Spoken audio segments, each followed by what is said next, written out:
Hello guys, my name is Anna and I'm from Ukraine and I'm in Ukraine and I'm very happy to meet Jonathan Fink in Ukraine, the author of one of my favorite YouTube channels, Silicon Curtain.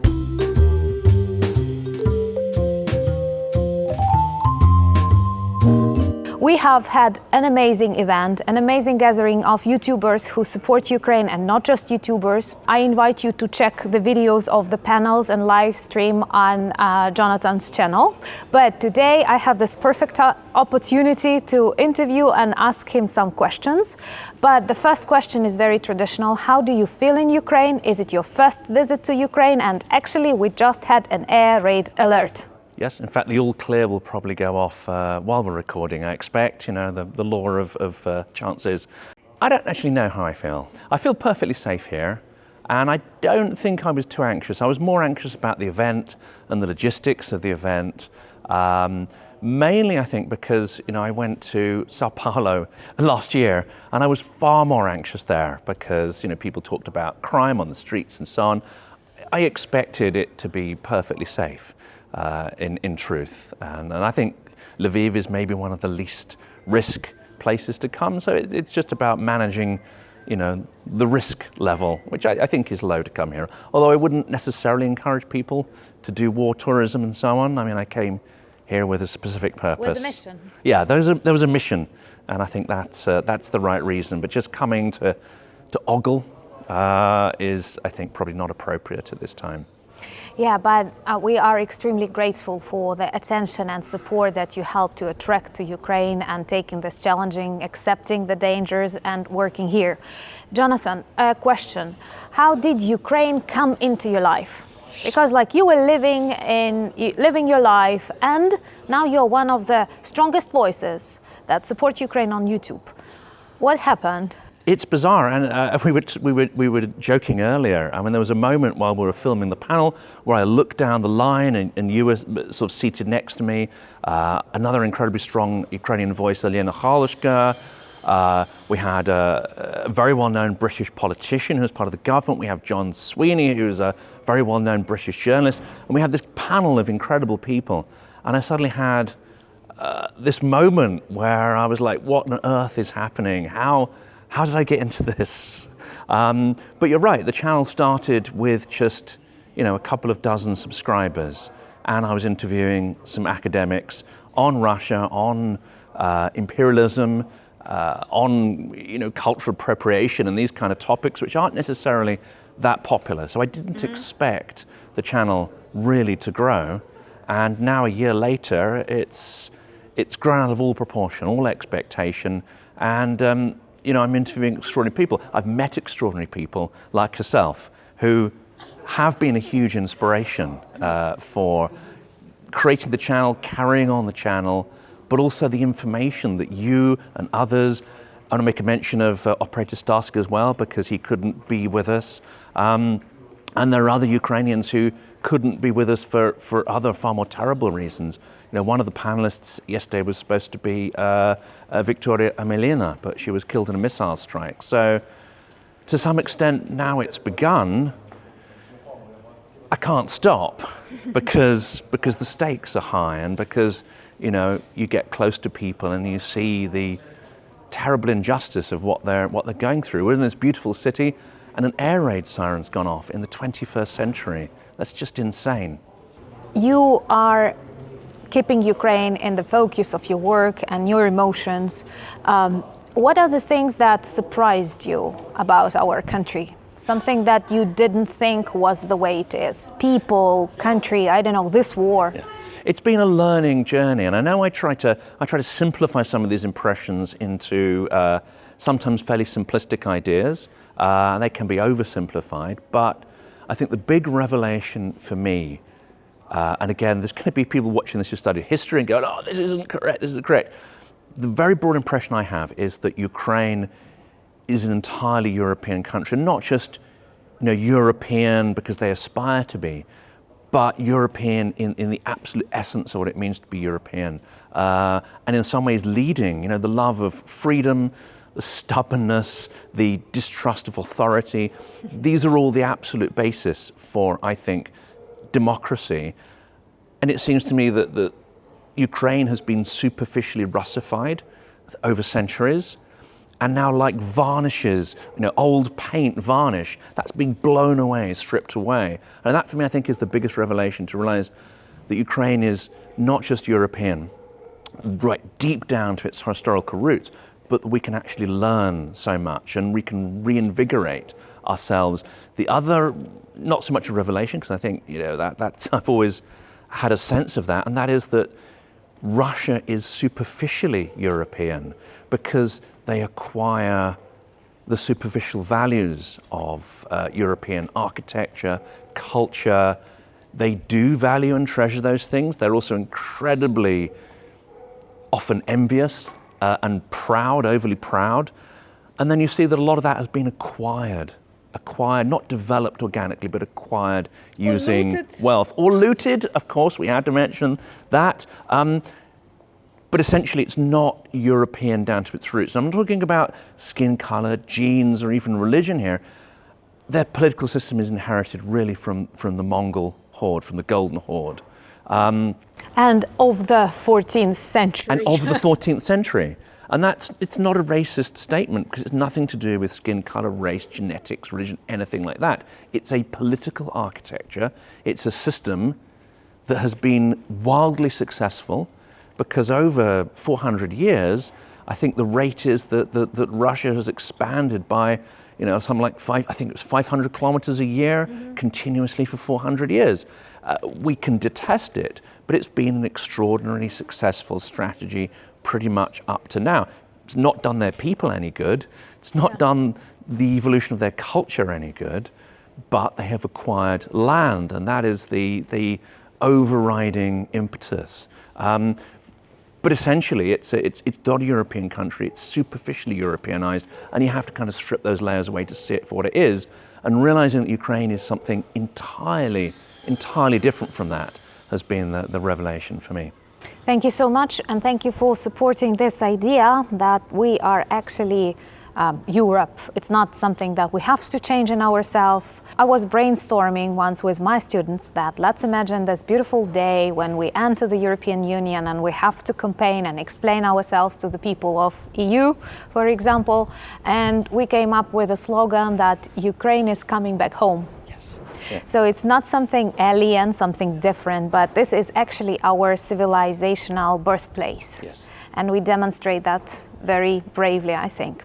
Another question closely connected to that. Now that you've seen Ukraine and many people saw the real face of Ukraine because of such tragic events, but still, how do you think has the world seen and realized what Russia is to a full extent? Or do they still live by this myth that Russia was created like for 300 centuries and was same successful as the expansion of land, spreading of Russian mythology, and as Vlad Wexler says, magical thinking? Magical thinking. No, it's not fully understood, and that's why I created the channel. And it's also not the case that I've got a fully formed point of view. The channel is also a journey of discovery to try and unpick and challenge my own ideas about this and to test those theories against what's happening and different people's viewpoints. And one of the greatest privileges for me has been to talk to historians who know infinitely more than I do and test out some of these ideas and have some of them validated. Other ideas get invalidated and you have to reconstruct them. And one of the simplest concepts, I think we were talking about this last night, one of the simplest concepts to understand Russia is perhaps lost on most people. And I think you need to come back to some fairly simple ideas and then build complexity onto it. And one of those very simple ideas is that the Russian political economic system does not exist for the benefit of its population. It exists for a small number of people. Now, many will say, okay, well, that's really not that much different from capitalist societies. We have oligarchs, we have this. There's a fundamental difference, I think, which is that in many Western countries, when you acquire wealth, you can then project power and influence. You can do that for good or ill, you can do philanthropy, or you can be corrupt. But you cannot wield influence and power without wealth. That wealth might be inherited, it might be earned, but that's a prerequisite. It's not how Russia works. You become powerful, You are powerful and influential, and money is the thing that then comes with it. It's a completely different system. And there are historically economic reasons why that's come about, but mainly it's because it's about extracting resources from nature and not really having any complex manufacturing over top. You don't have to really negotiate, you don't have to have a sophisticated education system, you don't have to have sophisticated political culture in order to extract first fur and now oil and gas from the ground. And it's much simpler to steal it. You can create a vertical, and we know how that works. But it's also not simply the case of a corrupt bureaucracy. I think this is the major misunderstanding, and this is why Navalny and his team, fundamentally, many of them think they're doing the right thing. I think some of them probably are agents of the GRU, but that's another question entirely. They are tackling corruption, but that's to say this corruption is an aberration, that it's a bug, not a feature of the system, and that's completely wrong. Corruption is absolutely built in to the Russian system. In fact, it's not corruption. I got a term for it called tenured thievery, which essentially there's a finite amount of resources, you earn your place at the trough through your power and influence, and then that gives you the right to steal. It's essentially dividing the state and its resources up and saying, yep, you can steal not everything you want, but here's your portion. You can steal within this kind of range. If you steal too much, and you're too greedy, or if you criticize the guy at the top of the system, you fall out of a window. But generally, you're given your patch and you work it. You steal from the people, you steal from the land, and now you steal from Ukraine because the tenured thievery has been extended to say, okay, we're running out of resources here. We're running out of spots at the trough. We need to expand and find new territories that are wealthy, territories which actually create their wealth, territories that have a European mode of economics. And okay. And as a result, more things to steal. And there's more things to steal because we have to keep our boyars happy. We have to keep our so what do you call it, mafiosi or bandits in check. We have to give them something more to steal, otherwise they're going to turn on us. I think that's what we see in Prigozhin. What you're actually seeing here is theft within the system. I mean, he's not going to take that system down. My worry as well is that Navalny's team will not dismantle the system either. They'll simply look to get their trotters into the trough. Yeah, and they also share very imperial messages. And for example, Crimea is a really good test for any good Russian that we want to see. And one of my subscribers actually provided the perfect term for Russian economy: dig and sell. Yes. But perhaps we should add dig, sell, loot. Yes, and add kill as well. And kill. And also Prigozhin demonstrates how criminal Russia is. I was trying to explain people too that, like, look, they describe his march to Moscow as a coup, right? As a military riot. Putin says he will open a criminal case against him, and then on the next day they simply send him to Belarus. Yeah. And I get this question: can you imagine in any legal system that, like, first you shoot Russian soldiers, you shoot helicopters, you march to Moscow, and then, okay, I have forgiven him because it's Absolutely. not legal. It's criminal. Not. It's totally criminal, but in the context of the Russian system, it's not criminal because there is no criminal.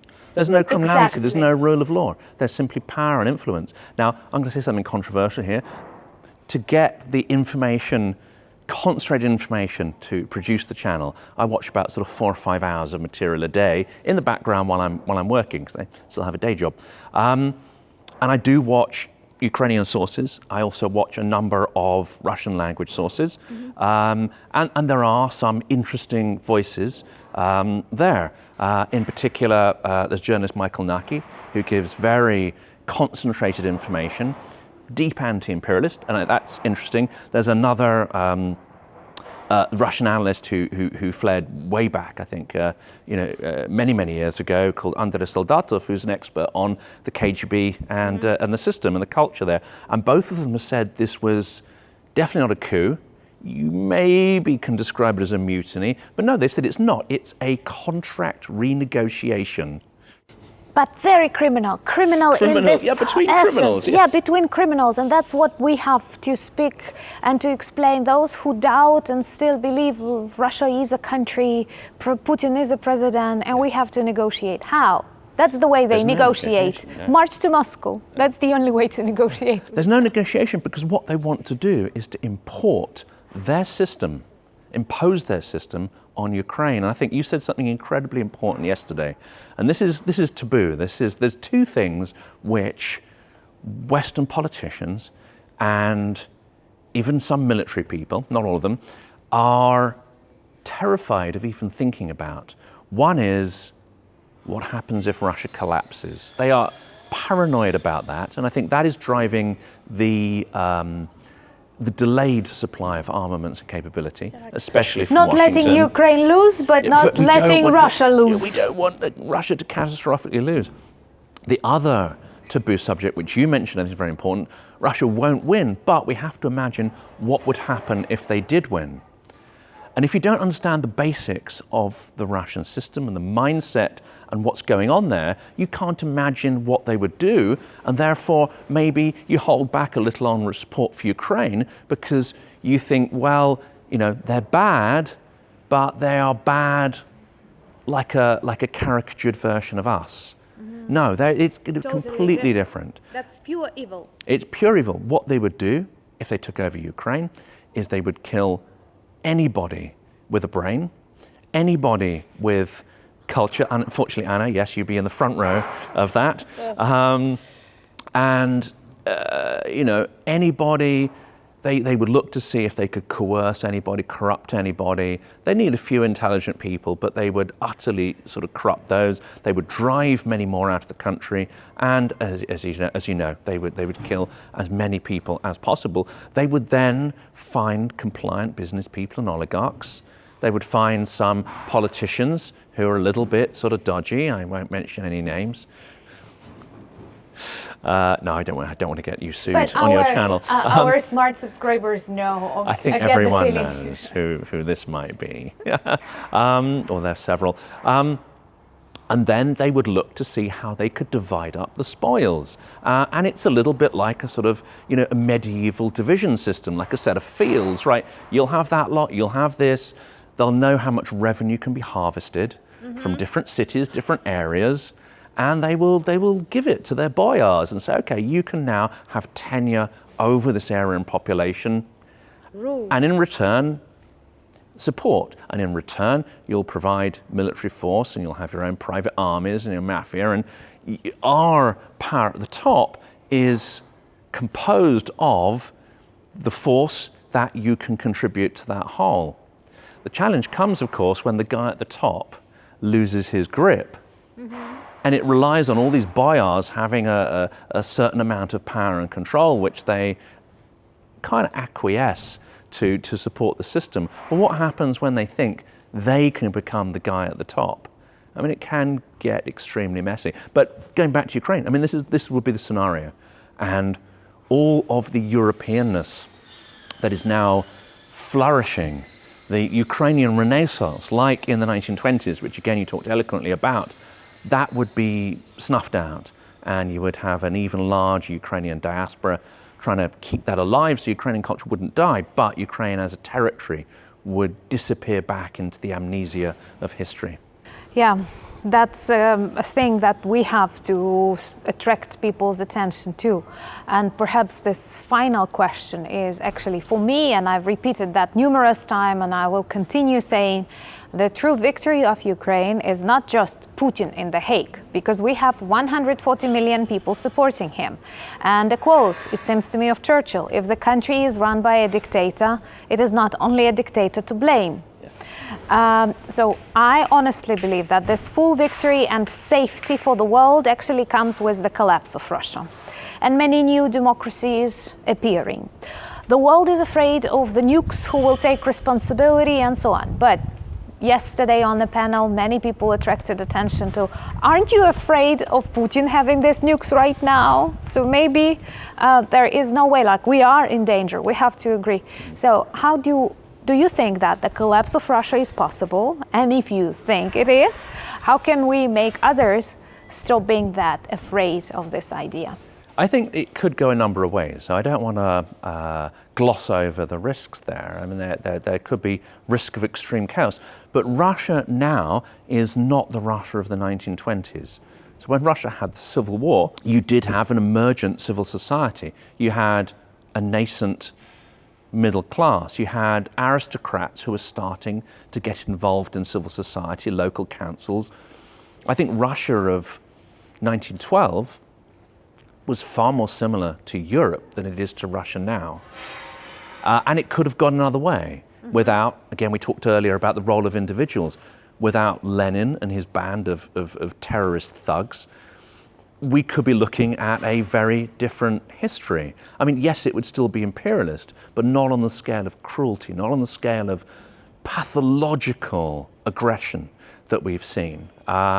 It wouldn't, it still would have been in some ways probably chaotic and difficult and fragile and all these other things, but it may not have imposed the same degree of trauma.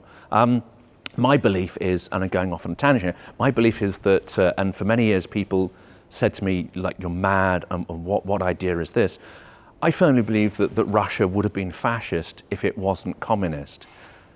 But if we look at something like Spain, they didn't invade their neighbors. Once they'd sort of consolidated their rule, they kind of isolated themselves and they focused on their own internal affairs. I think this is going to be terribly controversial, I think a fascist Russia would have ended up potentially transitioning to a more democratic system 70 years on than a communist Russia, because behind the scenes, fascist regimes have capitalism, oligarchical capitalism, but they have capitalism at their heart. So you would have had a much larger middle class, you would have had much more sophisticated means of production, and you would have had a better transition of some Russian traditions and culture, architecture and so on than actually happened. You'd have had incredibly strong church.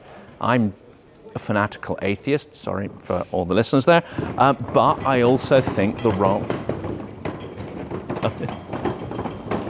Russians. But I think strong, even highly conservative religious organizations that are perhaps more organic than we see the Orthodox Church, they have a stabilizing influence, not just for those who believe and are part of it, but also for those who are in opposition. And it's quite a strong component of society. We see that in Spain, and the challenge between progressives and conservatives and so on. It's a form of civil society, having those kind of debates and struggles. We know in Russia all those struggles are entirely artificial. They're generated by the KGB and now the FSB to create the illusion of a pluralistic society. So I know this is a huge kind of tangent, but it does lead on to your question, which is what needs to happen in Russia? Well, it's my belief that it's so now traumatized, pathologized, so brainwashed and so toxic, there's no way you can impose a solution from above. The only way is to have it deconstructed. And I think I'm a little more radical than you. I mean radically deconstructed. Well, I'm ready to join the radical part. Start building it from the ground up, and it'll take decades, if not centuries. Yeah, but it can only happen if it's fragmented and deconstructed. And liberated to some extent. Absolutely Let's liberated. think that we're doing good things this way. Well, it will. I mean, I also don't think it will necessarily be chaotic, because remember the collapse of the Soviet Union. It happened incredibly quickly. Everyone was terrified. Yeltsin comes along and says it doesn't exist. Why did he say that? Because he realized that the empire could no longer be held together through force. So what's the next best thing?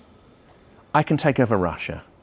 I can dissolve this, and I can take over a smaller piece of the pie, but it'll be stable transition and off we go. I think the same could happen. As the central power in Russia weakens, you could see regional strongmen, people in individual towns, and they could take over very quickly without a struggle.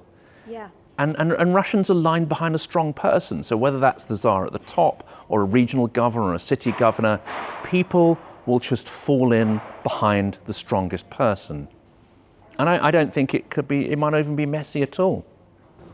Don't be afraid. Ukrainians are not afraid of that. Look, Soviet Union collapsed, and to some extent it is still collapsing, maybe. Thank you so much, Jonathan. Thank you for your thoughts. I am a huge fan of your channel because of this really deep intellectual conversations, and you are a gem in that informational field, and a very complicated one. I am also very grateful as a Ukrainian that living in your country, you could have done something different, not thinking about Ukraine and its challenges, and you are supporting us, you are with us. I know that many new good projects are coming on Silicon Curtain, so please keep us updated. As the meeting live, brainstorming together is a very good solution to many problems that we encounter. Please subscribe to Silicon Curtain channel if you're not yet subscribed, but I know many are. And we share lots of friends subscribers. We share lots of friends too. And I have to say, I dip into a lot of channels. I'll occasionally watch the video of some people and go, that's nice. I watch every single one of your material, every one without fail. Thank you so much. That's a difficult task. I'm producing many of them daily. You do a lot as well, yes. Thank you so much. Thank you so much for coming to Ukraine. I hope we will celebrate victory one day in Ukraine. And thank you for all you are doing. Please subscribe to Silicon Curtain, Anna from Ukraine, to follow more updates, discover Ukraine, and see Russia collapsing. Popcorn, popcorn, popcorn. Thank you so much. Oh, thank you. It was really beautiful. I could have continued for hours. Yeah, no, we're good. Until we fall over. He's filming. The blooper's reel. Yeah.